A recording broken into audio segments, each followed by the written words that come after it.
од март се отвара поглавието скринингот за поглавието 27 животна средина и климатски промени. Значи, сакајќи или не сакајќи, ние ќе влеземе во процедура и секој пат во овие извештаи, меѓу другото и за директивата за еколошки криминал, ќе не прашуваат до каде сте и што сте. Така да сите тие препораки на некој начин значат облигација, односно обврска, и мислам дека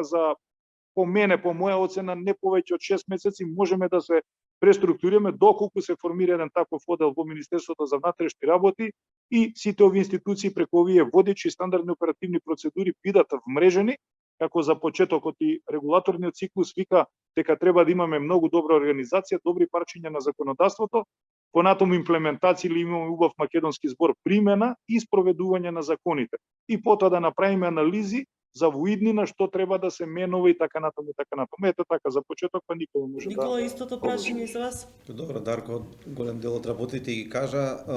дека сме назад, меѓутоа не толку, бидејќи голем дел од работите беа завршени и со измените за кривичниот закон кои што беа барани од извештајот на комисијата од 2020 година се во постапка и ќе дојдеме во ситуација каде што сите овие работи кои што ги разговараме денеска ќе мора многу брзо да ги имплементираме.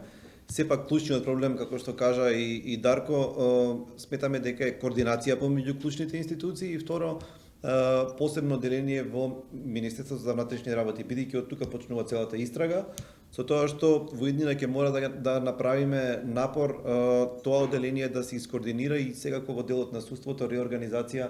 на обвинителите и секако на судиите во делот на специјализирање за еколошкиот криминал.